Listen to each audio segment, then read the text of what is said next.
Hello everyone and a very warm welcome to you all on this amazing platform। आप सभी का तहे दिल से स्वागत करती हूँ मैं आपकी मैम पूजा शर्मा और मैं ले आई हूँ आज हमारे इंग्लिश का OMG वाला चैप्टर।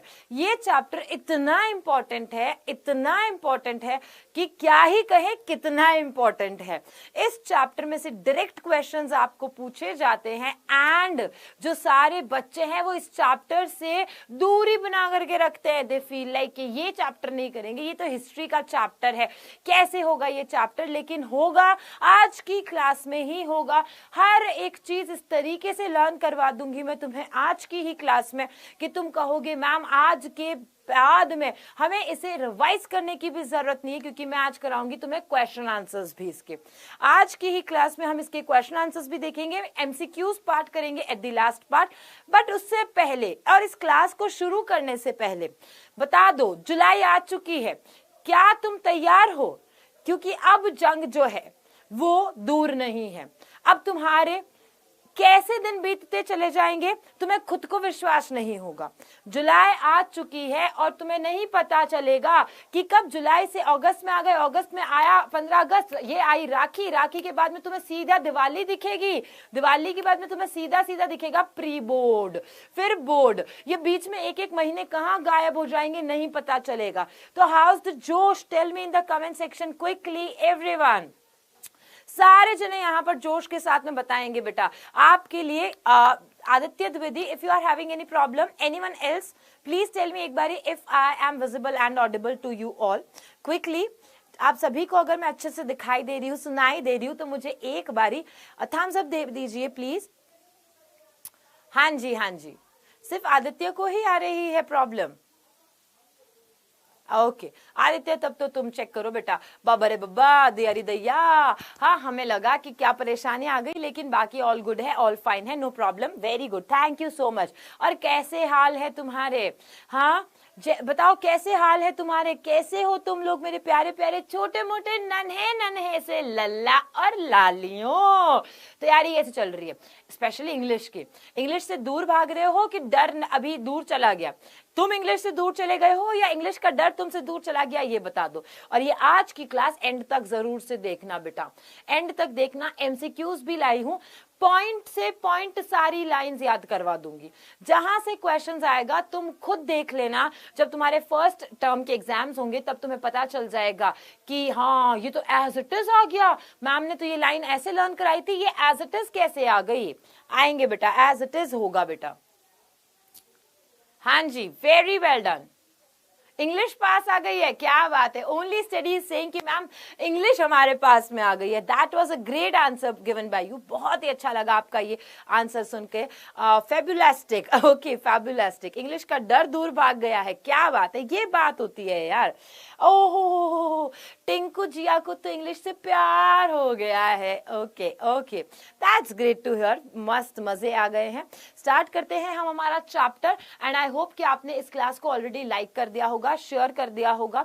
ठीक है, आपने ऑलरेडी इसको लाइक कर दिया है, नहीं किया है तो जल्दी से लाइक कर दो। अब हम शुरू करते हैं एक कहानी। लेकिन इस कहानी को शुरू करने से पहले मैं तुम्हें याद दिलाना चाहती हूं कि क्या तुम्हें अंग्रेज याद है? क्योंकि तुमने देखा तो नहीं है लेकिन सुना तो जरूर से होगा। तुम्हें अंग्रेज याद है, अंग्रेजों की प्रताड़नाएं? क्या तुम्हें पता है कि उन्होंने कितना अत्याचार किया था? और उन्होंने एक रूल अपना लिया था, ये काले हैं ये गोरे हैं, हम गोरे हैं हम कुछ भी कर सकते हैं, बाकी हम लोग काले हैं इनका रंग सांवला है, इस बात पर भेदभाव किया था उन्होंने। फिर भी हमने बहुत उनके खिलाफ हम कह सकते हैं जंग लड़ी और हमने कर दिखाया। हमने इंडिया वालों ने, हम कह सकते हैं, अपनी इंडिपेंडेंस अंग्रेजों से, ब्रिटिशर्स से, वाइट पीपल से कब ले ली थी? अभी हम मनाएंगे 15 अगस्त 1947 में ले ली। यानी कि 1947 में इंडिया को तो आजाद कर दिया था इन गोरों ने। इंडिया के हाथ में अब क्या था? उसकी खुद की स्वतंत्रता थी, हम किसी के गुलाम नहीं थे। लेकिन ये अंग्रेज क्या सुधरने वालों में से थे? नहीं। इन्होंने साउथ अफ्रीका को कब जाके आजाद किया? अगर हम इंडिया की बात करें, इंडिया को आजाद किया 1947 में, लेकिन ये नहीं मानने वालों में से थे। इन गोरों ने यही सारा काम किया। साउथ अफ्रीका में भी कई सालों से, 300 सालों से यही लगातार करते रहे थे। और कब तक किया? 1994 तक। 10 मई 1994 तक उन्होंने वहां पर, मतलब अगर मैं कुल मिलाकर के बताऊं भी तो और 40 साल मिला लो, और 40 साल। इंडिया तो हो गई 1947 में आजाद, लेकिन भारत आजाद होने के 40 साल बाद में, यानी 1994 में, 10 मई 1994 को आजाद किया था उन्होंने साउथ अफ्रीका को। अब जैसे कि हमारे यहाँ पर जब भी स्वतंत्रता की बात आती है, स्वतंत्रता सेनानियों की बात आती है, हमारे सामने सबसे पहले आते हैं महात्मा गांधी। हमें सोच किसकी होती है? महात्मा गांधी की। हम उन्हीं को अभी भी पूछते हैं, नो डाउटेडली। लेकिन अगर हमें इंडिया की बात ना करके कंपैरिजन में सोचो कि साउथ अफ्रीका की बात करनी है। क्यों साउथ अफ्रीका की बात करनी है मैम? क्योंकि जो ये चैप्टर है वो है नेल्सन मंडेला का। कहां से बिलोंग करते थे नेल्सन मंडेला? साउथ अफ्रीका से बिलोंग करते थे। तो आज की कहानी में इंग्लिश, जैसे मैं आपको हमेशा कहती हूं, that English is not only about English. English इतिहास के बारे में पढ़ाता है, इतिहास के अलावा आपको साइंस के बारे में बताता है। इंग्लिश आपके अंदर मॉरल वैल्यूज देता है, आपको सिखाता है कि एक अच्छा इंसान कैसे बनना है। तो जो साहित्य होता है, जो लिटरेचर होता है, चाहे इंग्लिश है, चाहे हिंदी है, चाहे कोई भी दूसरी लैंग्वेज का है, वो आपको सारी चीजें बताता है, क्योंकि एक तो भाषा है। अब यहाँ पे आज जो है हम किसकी बारे में पढ़ेंगे? हम नेल्सन मंडेला। क्यों मैंने बताया? क्योंकि नेल्सन मंडेला जो है, उन्हें हम कह सकते हैं जैसे इंडिया में, भारत में महात्मा गांधी थे, वैसे साउथ अफ्रीका में कौन थे? Nelson Mandela. क्या समझ में आया? जल्दी से बताओ बच्चा। मैं जो जो पॉइंट्स बोलूंगी, सारे पॉइंट्स तुम्हें कमेंट सेक्शन में लिखते रहने पड़ेंगे, है ना? ऐसे याद नहीं होगा, लेकिन जैसे ही मैंने बोल दिया वो आपको लर्न करने के लिए पॉसिबली लिखना पड़ेगा। Capital of south Africa, that is Pretoria. आप कैपिटल पूछ रहे हो ना साउथ अफ्रीका की? प्रेटोरिया है। Pretoria is the capital of south Africa. ठीक है, चलो। तो नेल्सन मंडेला जी को आपने देख ही लिया है डेफिनेटली। अब यहाँ पे मैं ऑथर के बारे में नहीं लिख के लाई कि ऑथर कौन है। ऑथर कौन है बेटा? ऑथर यही है, क्योंकि ये इनकी क्या है? ऑटोबायोग्राफी है। ये जो हमें पार्ट दिया गया है, इनकी एक बुक है, और वो है, उसकी बुक का नाम क्या है? Long walk to freedom. इस बुक का क्या नाम है? Long walk to freedom. ये बुक इन्होंने लिखी, और खुद ने लिखी, इसलिए ये ऑटोबायोग्राफी हुई। और जो ये ऑटोबायोग्राफी है ना बेटा, ये आपको Amazon पे भी मिल जाएगी। अगर आपको पढ़ने का शौक है, या आपको स्ट्रगल के बारे में, इंडिपेंडेंस कैसे प्राप्त की, सब कुछ डिटेल में जानना है, तो आप इसे ऑनलाइन ऑर्डर कर सकते हैं। ठीक है, तो ऑथर कौन हो गए हमारे? नेल्सन मंडेला खुद हो गए, और इनके अलावा तो कुछ भी नहीं है। बस नाम याद रखना, इस बुक का नाम क्या है? इस बुक का नाम है लॉन्ग वॉक टू फ्रीडम। अब कुछ मैं फोटोज दिखाती हूँ आपको। यहाँ आपको फोटोज दिखाई दे रही है। ये है बेसिकली, ये स्टोरी कब की है? ये स्टोरी में बताया जा रहा है कुछ इवेंट्स है। इस स्टोरी में क्या बताया जा रहा है बेटा? कुछ इवेंट्स बताए जाएंगे तुम्हें कि किस तरीके से 10 मई 1994 को यहाँ पर इस धरती पे साउथ अफ्रीका में जो यहाँ बिल्डिंग है, ये बिल्डिंग का नाम है यूनियन बिल्डिंग। ये जो बिल्डिंग है, ये है कौन सी? यूनियन बिल्डिंग है बेटा। ये फोटो ही यूनियन बिल्डिंग की है। ये कहाँ है? प्रेटोरिया में है। कहाँ है? प्रेटोरिया। प्रेटोरिया क्या है बेटा? प्रेटोरिया है कैपिटल। किसकी कैपिटल है? ये कैपिटल ऑफ साउथ अफ्रीका। किसकी कैपिटल है? साउथ अफ्रीका की कैपिटल है। वहां पे जैसे हमारे यहाँ पे लाल किला होता है और ऐसी तरीके से पार्लियामेंट होती है, वैसे वहां की बिल्डिंग है। इस बिल्डिंग के अंदर हुई जो सारी घटनाएं हैं, वो सारी घटनाओं को आज हम बात करेंगे। और इसके अंदर बताया है कि किस तरीके से हमारे नेल्सन मंडेला जी ने, और साथ ही साथ में बाकी जो सारे स्वतंत्रता सेनानी थे, जिन्होंने साउथ अफ्रीका की इंडिपेंडेंस के लिए बहुत ज्यादा सैक्रिफाइसेस किए हैं, उनके बारे में भी जानेंगे और साथ ही साथ में जानेंगे कि कैसे जब वो बड़े हुए, नेल्सन मंडेला एक छोटा बच्चा था तब उनके लिए फ्रीडम क्या था, और जब वो बहुत बड़े हो गए देश के बारे में सोचने लगे तब उनके लिए क्या हो गया फ्रीडम का मीनिंग। तो ये है यूनियन बिल्डिंग, और इस यूनियन बिल्डिंग में कब की बात बता रही हूँ, इवेंट है ये 10 मई 1994, और मैं ये सोच करके चल रही हूँ कि जो भी वर्ड्स बोल रही हूँ वो आप सब जने यहाँ पर बताओगे, आप सब जने कमेंट्स कर रहे हो, ये मैं मान करके चल रही हूँ। प्रिटोरिया की स्पेलिंग अयूब अंसारी ने गलत लिखी है, निकी ने भी गलत लिखी है, गलत स्पेलिंग्स मत लिखो, यही याद हो जाएगी।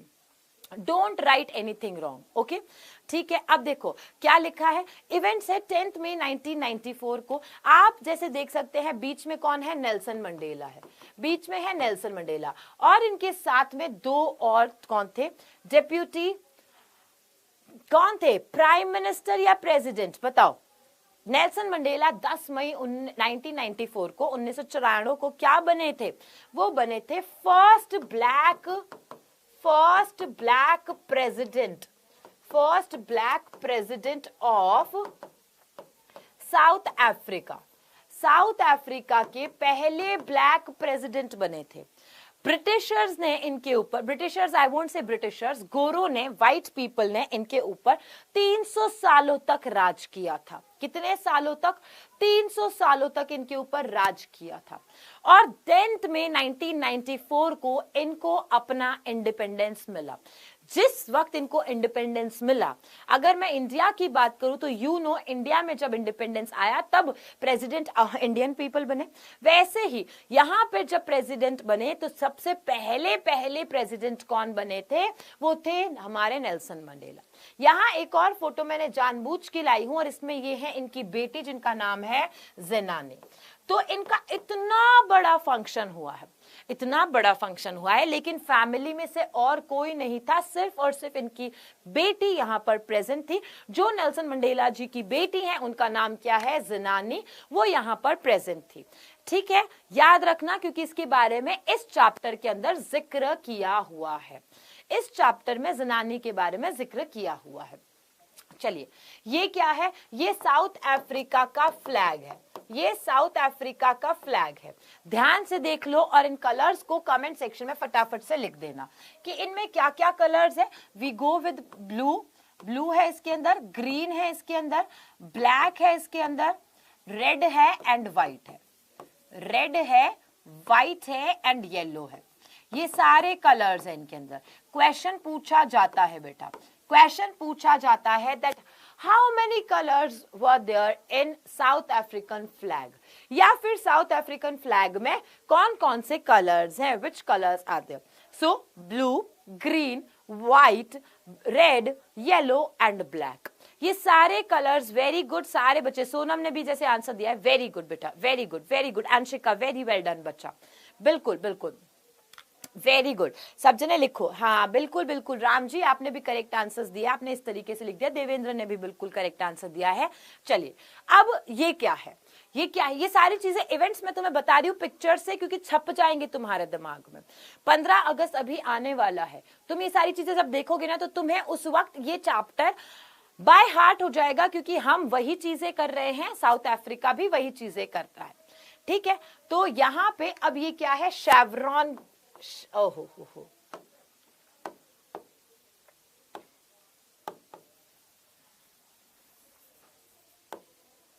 ये है chevron, chevron by Impala jets. क्या है बेटा, ये इम्पाला जेट्स है। क्या है, ये इम्पाला जेट्स है।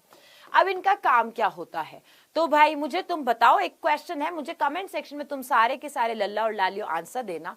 ये 15 अगस्त को जो ये उड़ाने उड़ती है, जेट्स ना ऐसे धुएं में धुआं उड़ाते हैं, ऊपर जाकर कैसे ट्विस्ट एंड टर्न लेते हैं, इस तरीके से करतब दिखाते हैं, है ना, ये सारी एक्टिविटीज हम देखते हैं 15 अगस्त को होती है।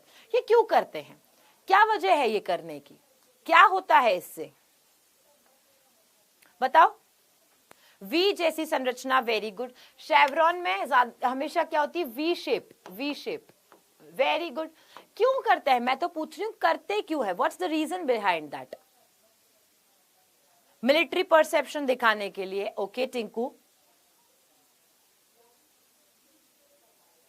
इंडिया को प्रेजेंट करने के लिए अमन बता रहे हैं, सेलिब्रेट करते हैं निधि कह रही है। हाँ, इंडिपेंडेंस डे के दिन उड़ते हैं, बिल्कुल। हमारे देश का नाम रोशन होता है इसलिए, अपनी फ्रीडम के लिए, क्योंकि हमें याद रहे और हमें गर्व हो उसका। बेसिकली सिर्फ इसलिए नहीं उड़ाई जाती हैं कि हमें याद रहे, हमें गर्व हो, या हमें गर्व है, हम इस बच्चों को बताएं कि ओ देखो, है ना, हम लोगों को बचपन में ऐसे दिखाते थे, क्या कहते थे, ओ देखो ऊपर से देखो ये कैसे कैसे घूम रही है ना, क्या क्या कलर फेंक रही है। जैसे अगर इंडिया की बात करें तो आप देखो स्मॉग निकालते हैं उसमें से, तो वो किसकी निकालते हैं, ऑरेंज कलर की, फिर ग्रीन कलर की, ब्लू कलर की, ऐसे निकालते हैं और बच्चे खुश हो जाते, ताली पीटते, ओ ये मजा आया। क्या करना इतना आसान है? क्या इनका एक साथ में उड़ना इतना आसान है? तुम सारे बच्चों को कह दो एक साथ में चल जाओ, तुम एक साथ में नहीं चल सकते, एक लाइन में नहीं चल सकते, कोई इधर होगा कोई उधर हो जाएगा, है ना। स्कूल में सबसे ज्यादा मार इसीलिए पड़ती है तुम्हें, इसीलिए मार पड़ती है क्योंकि स्ट्रेट लाइन में खड़ा होने को बोला जाता है, वो तुमसे होता नहीं है। अब यहाँ तो वी शेप में उड़ान भरते जाओ, कोई पीछे वाला आगे नहीं जा सकता, आगे वाला पीछे नहीं आ सकता, आगे पीछे कोई भी कोऑर्डिनेशन में तो दिक्कत हो ही नहीं सकती। तो इतना बड़ा करने के पीछे वजह क्या है? वजह है कि यहाँ पे जो ये फोर्सेस होती हैं, जो आर्मी होती हैं, वो ये आर्मी बताती है कि हम आपके साथ हैं, हम अपनी लॉयल्टी आपको देते हैं, हम हमेशा आपका साथ देंगे। सो दिस इज डन क्योंकि यहाँ पर ये बताते हैं क्या कि हम लॉयल हैं आपके प्रति, हम वफादार हैं, जब जब आपको हमारी जरूरत पड़ेगी हम आपका साथ देंगे। तो कौन हो ऐसे नहीं ताली पिटवाने के लिए कि छोटे बच्चों को दिखाएंगे मजा आएगा इसलिए चलो चलो इतनी एक्टिविटीज करते हैं, इनकी जान पे बनाती है। जब इनको वी बनाना होता है, एक पर्टिकुलर एंगल पे लाना होता है, फिर एक साथ में सबको स्मोक छोड़ना होता है, कोई जल्दी छोड़ दे कोई बाद में छोड़े तो अधूरा नहीं हो जाएगा, है ना। हाँ, तुम्हारा अभी स्कूल में जाओगे तुम 15 अगस्त को, होगा तुम्हारे साथ में ये सब होगा, तुम 15 अगस्त को स्कूल में जाओगे ना, तो क्या होगा, तुम जब डांस में एक बच्चा इधर कर रहा है तुम उधर चले गए, या तुम्हारे पीटी टीचर ऐसे कराएंगे छाप छाप छाप, और तुम उल्टा कर रहे हो, तुम कर रहे हो छाप छाप छाप, फिर देख रहे हो फिर पीटी टीचर ने ठप्पाक मारा, कि क्या कोऑर्डिनेशन है तुम्हारा, है ना। तो ये सब पता चलता है जब हम कोऑर्डिनेशन में काम करते हैं, तो इनको भी उतना ही कोऑर्डिनेट होकर के सारी काम करने पड़ते हैं। चलो, अब हम इतना समझ चुके हैं, एक लाइन को देखते हैं। समझ में आ गया यहाँ तक बेटा? समझ में आ गया तो जल्दी से बताओ, फटाफट से एक बारी थम्स अप दे दो, लाइक कर दो सेशन को, जल्दी से लाइक कर दो सेशन को, फटाफट से लाइक कर दो इस सेशन को, एंड देन टेल मी कि समझ में आ गया ना। अभी तक पिक्चर्स के थ्रू समझ में आ गया, अब मैं तुम्हें इस तरीके से समझा दूंगी। फिर गेट रेडी फॉर एमसीक्यूज, बस बहुत जल्दी मैं एमसीक्यूज भी पूछने वाली हूँ, फटाफट से। डन? चलो, सो देखो 3 सेंचुरीज है ना, क्या लिखा है, आफ्टर नियरली 3 सेंचुरीज, 3 सेंचुरीज मतलब 300 साल की बात हो गई। तो 300 सालों के करीब व्हाइट की सुप्रीमेसी ने साउथ अफ्रीका के ऊपर क्या करा था, राज किया था। जो ये कंट्री है ना, इसने विटनेस किया है इट्स फर्स्ट ब्लैक प्रेसिडेंट, जिनका नाम है नेल्सन मंडेला, जिन्होंने जीता है पहला डेमोक्रेटिक इलेक्शन। डेमोक्रेटिक इलेक्शन का मतलब क्या होता है, लोकतांत्रिक। डेमोक्रेटिक का मतलब क्या होता है बच्चा, डेमोक्रेटिक का मतलब होता है लोकतांत्रिक। जैसे डेमोक्रेसी है, इंडिया में क्या है, डेमोक्रेसी है, लोकतंत्र है, किसी का भी यहाँ पर एक राजस्व नहीं है, यहां पर लोगों की सरकार बनती है। तो डेमोक्रेसी का मतलब लोगों के द्वारा चुने गए जो लोग होते हैं उसे डेमोक्रेसी कहा जाता है। डेट याद कर लेना, वेरी इंपॉर्टेंट डेट जो कि मैं लर्न करवा चुकी हूं, 10 मई 1994। Mandela's party clocked in a historic win with, कितने वोटों से जीत गई? अभी तुम मुझे बताओ, अभी जो इलेक्शंस हुए थे तुम में से कितने जने एक्टिव थे, किस किस ने न्यूज सुनी या समझ में आ रहा था, या खुद ने सोचा कि ये जो चल रहा है मुझे उसको समझना चाहिए क्योंकि ये हेल्पफुल रहेगा? जल्दी बताओ। अभी हमारे यहाँ पे भी तो इलेक्शंस हुए थे ना, तो कौन एक्टिव था, मतलब आप में से कौन कौन एक्टिव था, किस किस को पता है कौन कौन सी पार्टीज थी, किस किस ने देखा कि कैसे जीता जाता है, कैसे काउंटिंग होती है, न्यूज में देखा, जबरदस्ती देखा क्योंकि पापा देख रहे थे, दादा देख रहे थे, या फिर खुद ने एक्टिवली पार्टिसिपेट किया था, देखा सुना समझा, पूछा क्वेश्चंस? नहीं ना, यही तो दिक्कत हो जाती है। नहीं ना, दिक्कत यही हो जाती है। हमें क्या होता है, हमें सिर्फ पढ़ना है, हमें सिर्फ पढ़ना, को इससे कोई मतलब नहीं, उससे कोई मतलब नहीं। अरे क्यों नहीं मतलब है? पढ़ाई मतलब जहां से भी सीखा जाए। पढ़ाई मतलब ये नहीं कि 10th में टॉप करना है। पढ़ाई मतलब जहां से भी तुम्हें सीखने को मिले वहां से सीखो, जानो। अब देखो, इलेक्शन वाला देखा होता, सीखा होता, समझा होता, तुम्हें यहाँ पे पता चल जाता। अब मैं तुम्हें समझा देती हूँ कि 400 टोटल सीट्स थी। कितनी सीट्स थी? 400 सीट्स थी। उन 400 सीट्स में से 252, अब मेरे को बताओ 400 का हाफ कितना होगा? तो 200 हो जाएगा।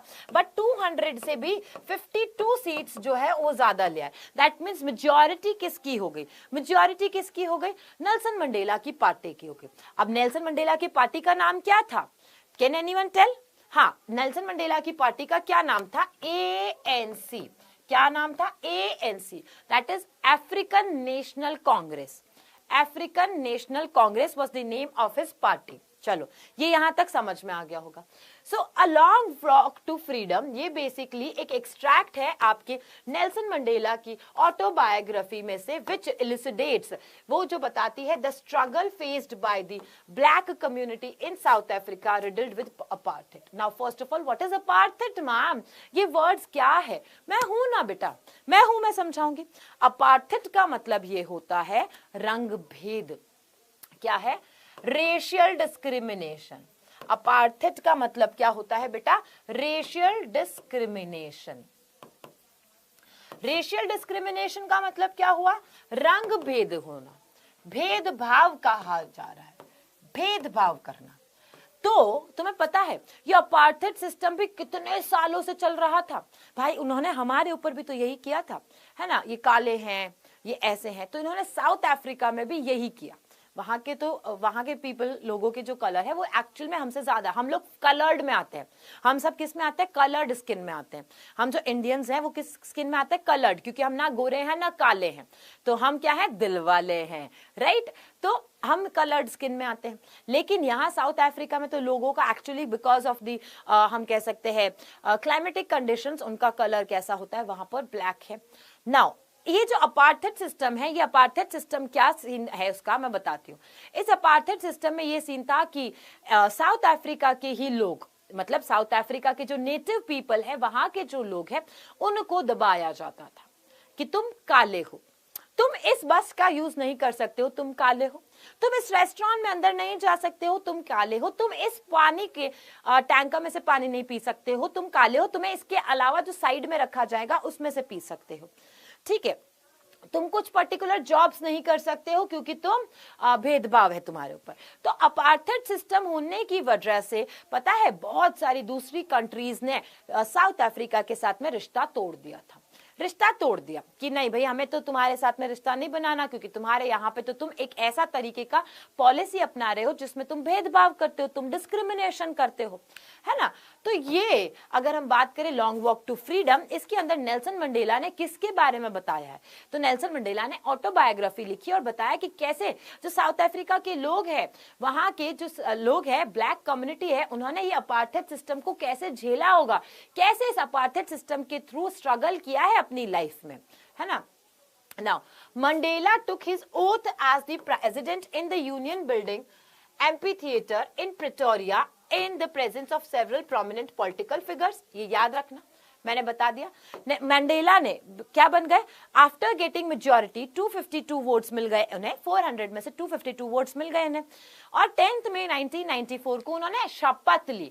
ओथ लेना मतलब क्या होता है? ओथ मीन्स होता है शपथ, ओथ मतलब शपथ। इन्होंने शपथ ले ली प्रेसिडेंट से, प्रेसिडेंट के फॉर्म पे। पहले ब्लैक प्रेसिडेंट बनने वाले कौन थे? हमारे नेल्सन मंडेला जी थे। कहाँ ली? Union building. पिक्चर याद रखना, यूनियन बिल्डिंग की पिक्चर मैंने बता दी ही आपको। साथ ही साथ में वो यूनियन बिल्डिंग कहाँ थी? प्रेटोरिया। प्रेटोरिया क्या है? कैपिटल है साउथ अफ्रीका की। पक्का से लर्न हो गया होगा अब तो ना। और वहां पर बहुत सारे लोग आए थे, वर्ल्ड से लोग आए, मतलब आप मान रहे हो पूरे वर्ल्ड से लोग आए, बहुत सारे लीडर्स आए, सब कुछ सारे जने इकट्ठा हुए।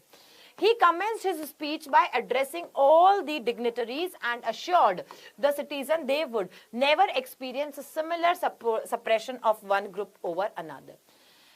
अब यहाँ पर गोरों का राज तो खत्म हो गया, गोरों का राज खत्म हो गया, तो अब यहाँ पर नेल्सन मंडेला चाहते तो वो जस्ट अपोजिट रूल लगा देते, लेकिन उन्होंने शपथ लेते ही क्या बोला, उन्होंने बोला आज तक जो इस धरती पे हुआ है, जो सप्रेशन, जो दबाया गया है, सप्रेस करना मतलब क्या होता है, दबाना, सप्रेस करना मतलब दबाना, कि जो आप लोगों को दबाया गया है, जो आपको गुलामी का सामना करना पड़ा है, एक दूसरे के ऊपर किसी को भी नहीं करना पड़ेगा। मतलब वो ये नहीं कह रहे हैं कि अब हम करेंगे, वो ये कह रहे हैं अब कोई भी एक ग्रुप दूसरे ग्रुप के ऊपर नहीं करेगा।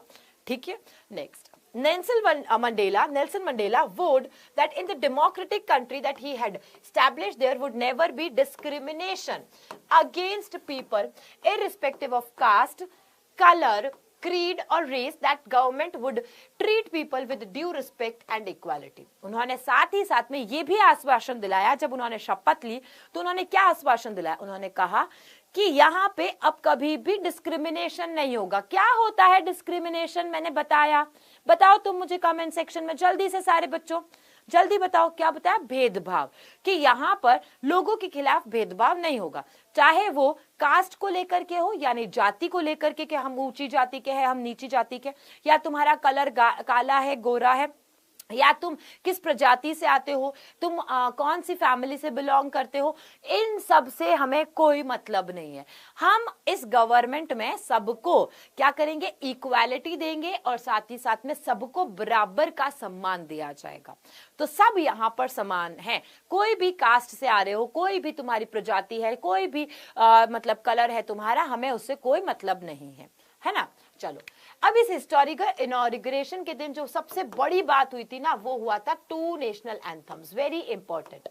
देखो मैंने क्या कहा, मुझे यहाँ पर नेल्सन मंडेला बहुत तगड़े लगे, मतलब मेरा लाइक लिटरली मेरा हार्ट ना इट स्टार्टेड क्राइंग जब मैंने ये देखा कि देखो हम ना, मैं तो रिबेलियस हूँ, मैं कहती हूँ कि भाई उसने मेरे साथ ऐसा किया तो मैं तो उसके साथ में ऐसा, हम कर लेते हैं ना, हम उसने मेरे साथ ऐसा किया तो मैं तो उसके साथ ऐसा ही करूंगा, ऐसा करके। लेकिन नेल्सन मंडेला ने ऐसा नहीं किया। उन्होंने जिस दिन 10 मई 1994 को शपथ ली उन्होंने, अब उस दिन डेफिनेटली साउथ अफ्रीका का नेशनल एंथम गाया जाना था। इन्होंने 2 मतलब वहां खड़े सारे, यानी वहां प्रेजेंट सारे डिग्निटरीज ने, सब जने जो भी प्रेजेंट थे, उन्होंने 2 नेशनल एंथम गाए, एक नहीं गाया, साउथ अफ्रीका का अकेला नहीं गाया, वहां पर इतने सालों से जो गाया जा रहा था वो भी गाया। That means 2 national anthems were sang that day. On that day 2 national anthems were sung. The white people sang, उन्होंने क्या गाया, निकोसी सिक्लेल, ये अफ्रीका का था, और जो ब्लैक पीपल है उन्होंने कौन सा गाया, डाई स्टेम, जो कि आपको पता ही होगा, है ना। ये सबको याद दिलाने के लिए कि हम किसी का एक्सप्लॉयटेशन नहीं कर रहे हैं, है ना, हम किसी को नीचा नहीं दिखाएंगे, उनको भी उतना ही आदर, सम्मान, रिस्पेक्ट दिया जाएगा जितना हमें चाहिए है। वेरी गुड, एक ब्लैक का एक व्हाइट का याद रखो, और सब जने इसका नाम लिखो, नकोसी सिक्लेल जो है आई अफ्रीका, और डाइस्टेम जो है वो आइकॉनिक, आपको पता ही है किस तरीके से। और इसने रिमाइंडर डाला सभी के दिमाग में that it was the exploitation of the black community in South Africa. Clear, समझ गए। आगे, अब deeply pained by the racist history, Nelson Mandela said that this type of discrimination of black people in their very own land was one of the harshest and most inhuman the world had ever known.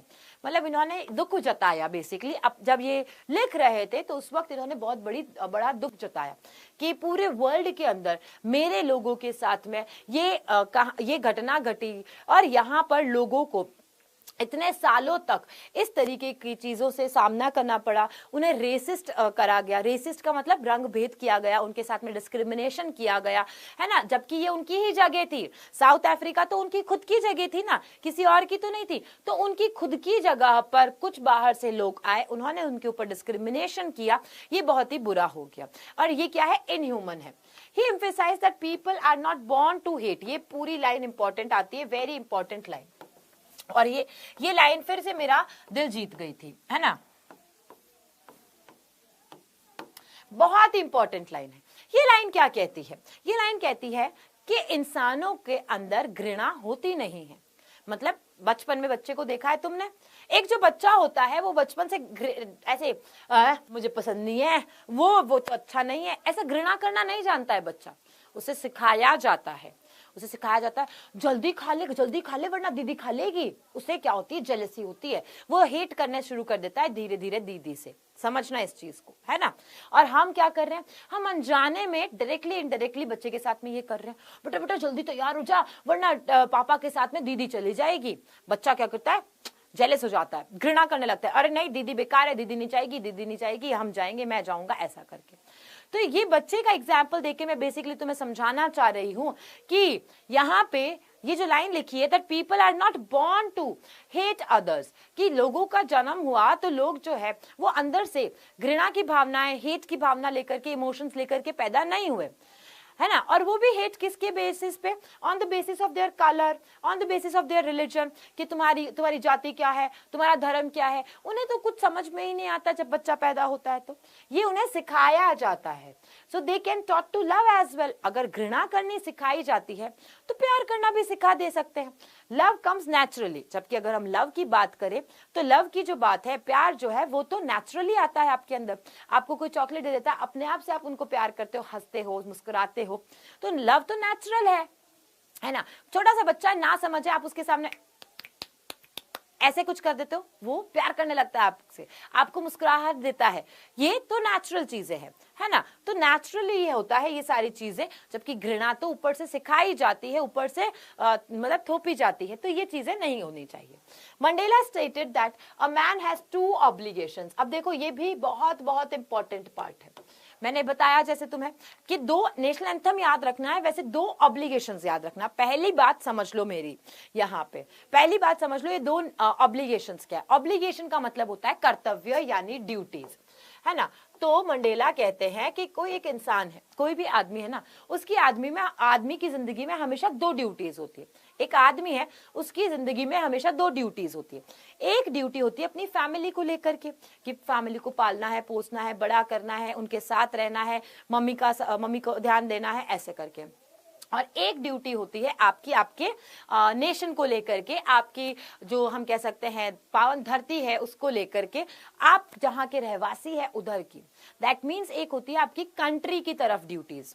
Country की तरफ duties अगर हम बात करें तो जैसे army people है, वो फैमिली का नहीं सोचते हैं, वो फैमिली को छोड़ के वो कंट्री के पहले बारे में सोचते हैं, है ना। हम जैसे लोग जो है वो हम क्या करते हैं, हम आर्मी पीपल की तरफ उतना कंट्री का नहीं कर पाते हैं, लेकिन फैमिली के बारे में सोच, मतलब 2 ड्यूटीज हर के लाइफ में होती है, राइट। तो दोनों ड्यूटीज बताई है, one towards family and the other one towards Motherland, यानी कि कंट्रीमैन, है ना। अब आपका जैसा इंटरेस्ट होता है, आपका जिस तरफ झुकाव होता है, इंक्लिनेशन होता है, मतलब आपका जिधर इंक्लाइनेशन है, जहां पर झुकाव है, आप वैसा करते हो। और नेल्सन मंडेला ने इसी बात से बोला कि मैं इसी वजह से हमेशा अपनी फैमिली की ड्यूटीज फुलफिल नहीं कर पाया, क्योंकि मेरा झुकाव किसकी तरफ था, कंट्री की तरफ था। मैं समाज के लिए, मैं देश के लिए कुछ करना चाहता था। However, as a black man in country like South Africa, Mandela found it increasingly difficult to do so. As he became an adult, Mandela saw freedom as an illusion of his community. कि उनको लगा जब वो बड़े हुए, अच्छा इसमें बताया है, हाँ अब बताती हूं मैं तुम्हें। तो जो मंडेला जी है ना, मंडेला ने क्या किया था, basically what he did was कि उनको लगा था कि फ्रीडम ना अलग अलग होते हैं। जब छोटा सा बच्चा होता है ना, उसके लिए बाहर कहीं छोटी सी जगह है, वहां पर जाकर के नहाना, खुले आसमान के नीचे खेलना, ये फ्रीडम होता है, ठीक है। अब तुम हो, तुम्हारी एज में फ्रीडम क्या होगी कि मुझे रात को दोस्त के साथ बाहर जाने दिया जाए, या मुझे दोस्त के यहाँ पे रुकने दे दिया जाए, मैं जो पढ़ना चाहता हूँ मुझे वो पढ़ने दे दिया जाए, मुझे ये सब्जेक्ट लेना है 10th के बाद में तो मुझे वो सब्जेक्ट लेने दिया जाए, ठीक है। मतलब मैं अपने हिसाब से, अपनी मर्जी के हिसाब से कर सकूं। और फिर एक तीसरी स्टेज बताई है, जो मंडेला ने खुद की स्टेज बताई है, एंड दैट स्टेज इज कि जब वो एक अडल्ट मैन बन जाते हैं। अडल्ट मैन का मतलब क्या हो गया कि जब उनकी शादी होने वाली होती है, वो अपनी मर्जी से किसी से शादी कर सके, है ना। तो ये तीनों स्टेजेस पे उन्होंने क्या किया है, बताया कि कैसे फ्रीडम सबके लिए अलग होता है। Now I have a question for you, तुम्हारे लिए फ्रीडम क्या है? Tell me in the comment section and do tell me by your heart, तुम्हारे लिए फ्रीडम क्या है बेटा? तुम्हारे लिए फ्रीडम क्या है? मैम मेरी मन मर्जी नहीं चलती है घर में, चलनी भी ना चाहिए। तुम्हारी मन मर्जी चले तो तुम ना पता है क्या करोगे, तुम छत को तो अंडरग्राउंड में बनाओगे और अंडरग्राउंड को तुम छत पे बना दोगे।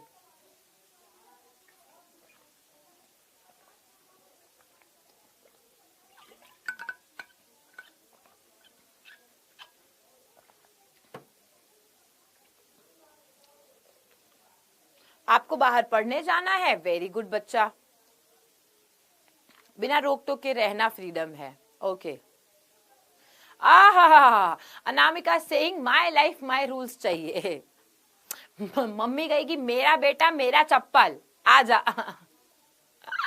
है ना, तुम कहोगे my life my rules mamma, mamma saying मेरा बेटा है तू, मेरी चप्पल और दैट धम।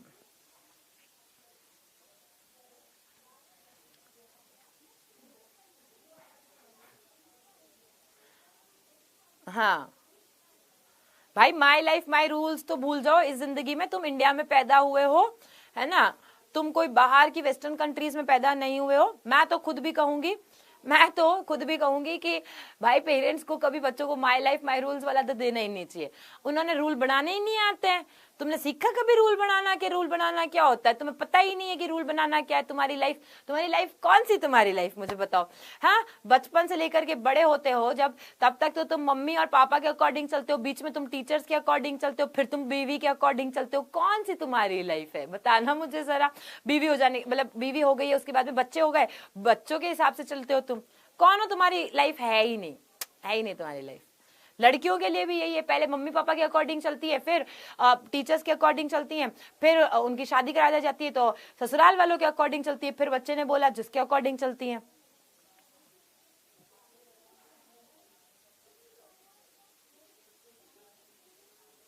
हाँ, वान्या ने हाथ जोड़ के बोल दिया मैम मेरी लाइफ लेकिन रूल्स मेरे फैमिली के। वान्या ये बढ़िया था, Vanya I would say my life but rules of my family. हाँ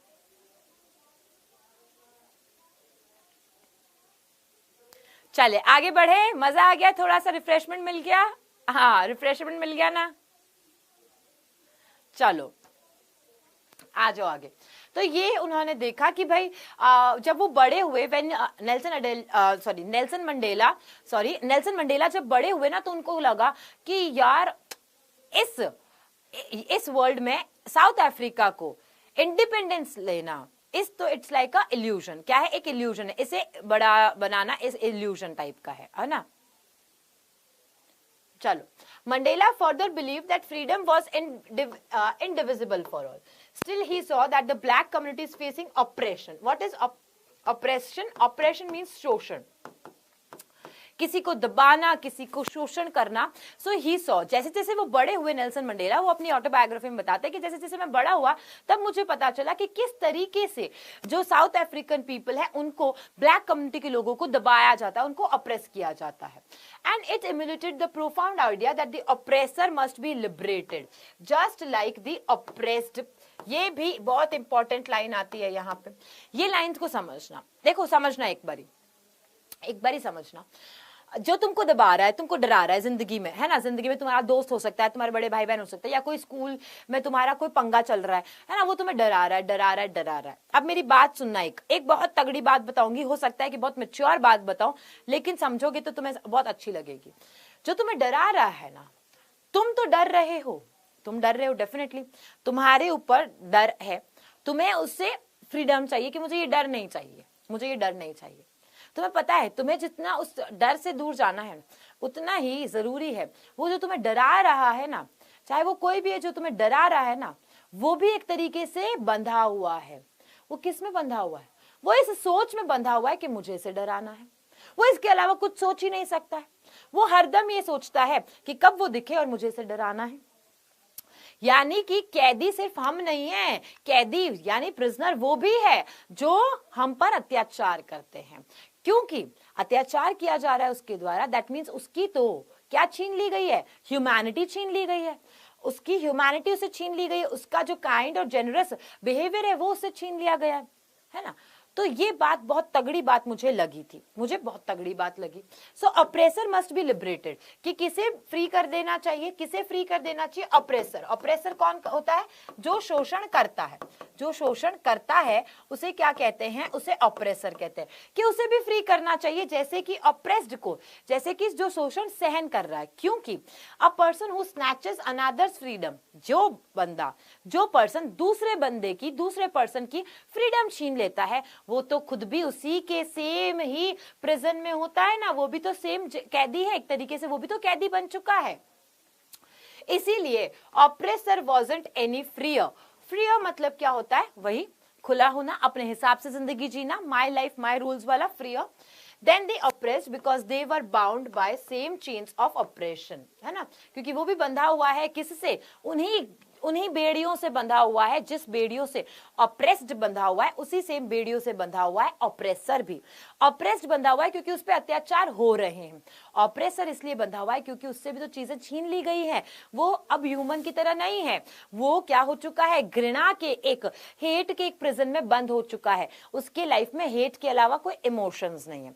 बाकी मैंने आपको 3 स्टेजेस बता ही दी थी, रिमेंबर 3 स्टेजेस क्या बताई, एज अ यंग बॉय, है ना, जब वो क्या थे, छोटे थे, when he was a child थे, तो उनके लिए बाहर घूमना, है ना, नदी में मतलब गोते लगाना, खुले आसमान के नीचे खाना खाना, वो सब चीजें उनके लिए क्या थी, वो जब बच्चे थे तो वो फ्रीडम थी।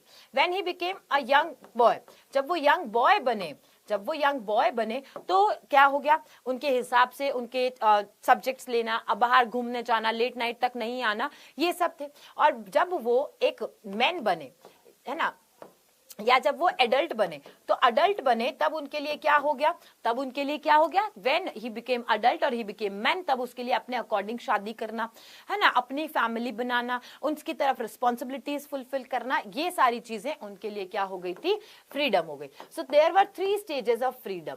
Any questions you have then you can ask me, then नहीं तो हम स्टार्ट करेंगे ये वाला पार्ट। कोई भी क्वेश्चन है तो पूछ लो फटाफट झटाझट, फिर हम स्टार्ट करेंगे ये वाला पार्ट जल्दी से। Everyone, any question you have you can ask मी।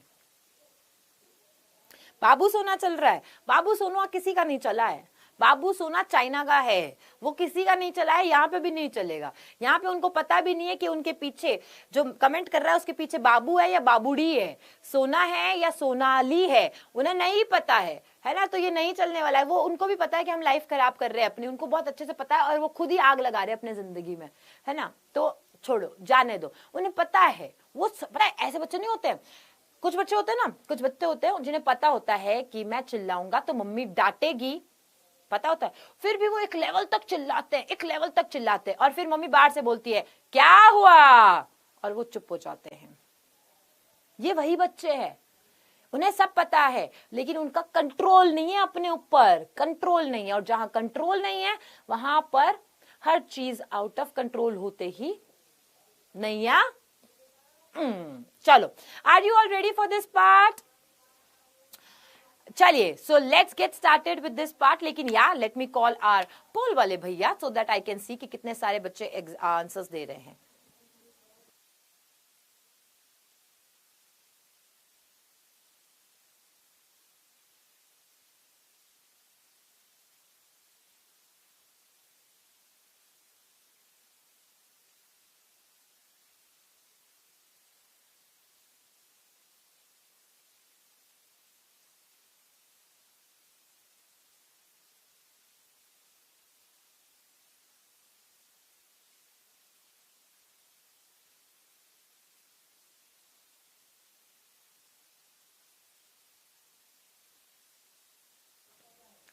पोल और पूल की स्पेलिंग तो सही कर लो यार, क्या गड़बड़ करते हो।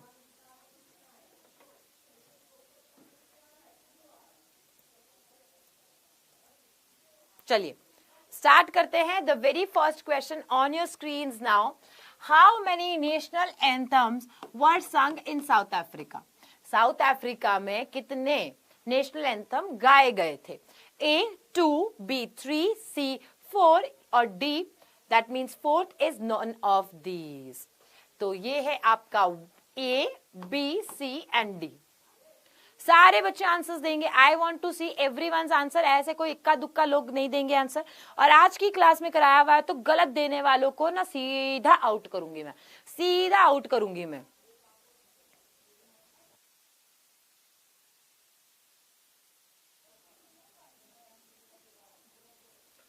Very good, very well done. So the correct answer is 2। अब 2 तो बच्चा बच्चा जानता होगा, जैसे यहाँ पे किसी ने बोला, लेकिन 2 के दोनों के नाम बता दो तो मैं बता दूं। फटाफट से दोनों के नाम बताओ। 2 तो तुमने बता दिए, लेकिन दोनों के नाम क्या थे? दोनों के क्या नेम थे?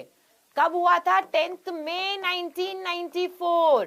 कहाँ हुआ था? Pretoria building. कहाँ पे? Union building, Pretoria, south Africa. दोनों के नाम बताओ तो जानू मैं, दोनों के नाम बताओ तो मैं जानू क्या है इसका आंसर, कितना याद है इसका। ना ना ना मनु शर्मा, ये तो तुम तुक्के मार रहे हो कि भाई तुम्हारे दोस्त ने बोला कि यार मेरे तो यहाँ पे टिंडे की सब्जी बनी है, तेरे यहाँ पे क्या बना है, तो तुमने कह दिया खाना बना है। ये तो गलत आंसर हो गया, तो तुम कह रहे हो ब्लैक एंड व्हाइट। ना ना, एक था डाइस्टेम और एक था निकोल्स क्ले। वेरी गुड सिकलेल, वेरी गुड वेरी गुड। चलो नेक्स्ट क्वेश्चन।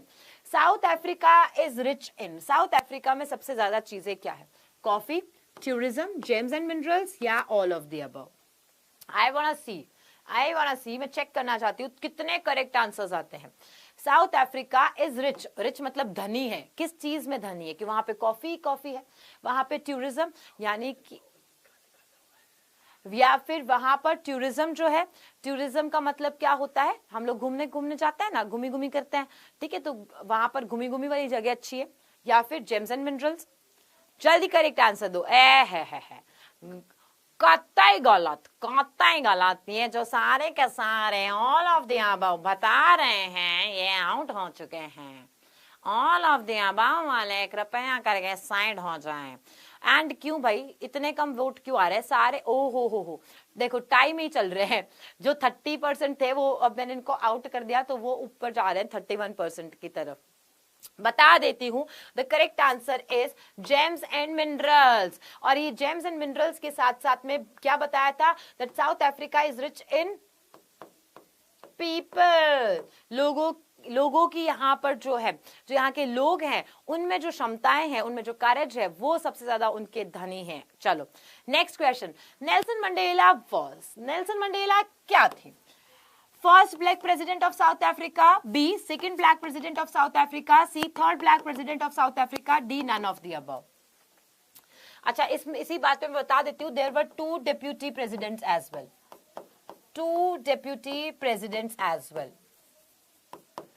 ये बताना भूल गई थी, तो बता देती हूँ, 2 deputy presidents were there as well.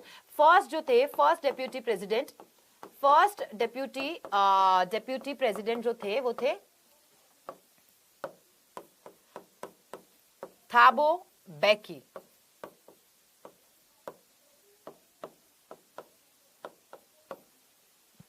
इतना याद कर लेना। हाँ, तो बता दो सेकंड वाला, बता दो इफ यू नो। सेकंड वाला बताओ, सेकंड प्रेसिडेंट कौन थे? सेकंड डेप्यूटी प्रेसिडेंट कौन थे? चलिए, तो यहाँ the correct answer is A only. Correct answer यहाँ पर ए है। फिर भी ये 86% बच्चों ने ही क्यों करेक्ट दिया है? थाबो बेकी तो मैंने लिख दिया, दूसरे का नाम बता दो। मैम आप पैरेंट जैसे बोल रही हैं। मैंने तो पैरेंट जैसे नहीं बोला, तुम्हारे ईयरफोन्स खराब हो गए हैं। भाई एंड कर दे, नेक्स्ट क्वेश्चन आ रहा है। मिस्टर डी क्लार्क यानी शक्ति ने यहाँ पे बिल्कुल करेक्ट आंसर बताया है। वेरी गुड, शक्ति के लिए तालियां। शक्ति ने शक्ति का प्रदर्शन कर दिया है यहाँ पर, ठोको ताली मिस्टर डी क्लार्क। चलो, south Africa became independent in the year. South Africa कौन से साल में इंडिपेंडेंट हुआ? 1947 में, 1964 में, 1994 में या 1995 में? A B C D E F G I J K L M N O P।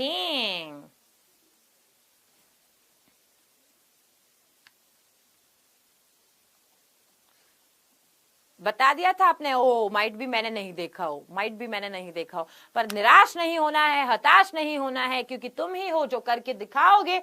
और यहाँ करेक्ट आंसर है हमारा 1994। तुम हो मेरी टीम इंडिया के जडेजा और तुमने जिता देना है हार्दिक पांड्या की तरह। पूरा तो सुन ले, टपक रहा है। ANC का फुल फॉर्म बताओ। ANC stands for Afghanistan national Congress, Azerbaijan national Congress, American national Congress या अफ्रीकन नेशनल कांग्रेस? कतई सीधा जवाब है, क्योंकि चैप्टर अगर तुमने पढ़ा है, सुना है, तो तुम्हें इसके बारे में सोचने की भी जरूरत नहीं है। एक वर्ड और तुम्हारा आंसर तुम्हारे सामने है। Only one word, but I want everyone's answer to be correct. सारे जने करेक्ट दो यार। लल्ला और लालियो कहाँ परेशान हो रहे हो? कहाँ परेशान हो रहे हो? हाँ, सब जने दो, ये 73% से कुछ नहीं होगा मेरा, मुझे चाहिए 95%, मुझको चाहिए 95%। चलो, so here the correct answer is African National Congress. चलिए, हो गया यहाँ पर टनाटन, सारी चीजें कर ली है हमने।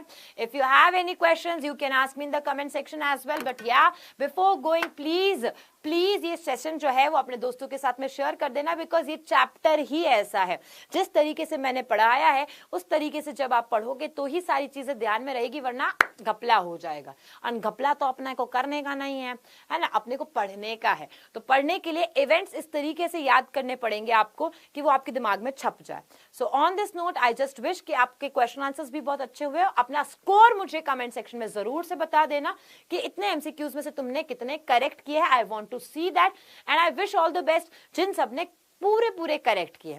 ठीक है, on this note I just say टड़ास बाय। नेक्स्ट क्लास में क्या पढ़ना चाहते हो बता देना मुझे कमेंट सेक्शन में, not in live chat, comment section में बताना है ना, लाइव चैट में नहीं, कमेंट सेक्शन में बताना। Bye bye everyone.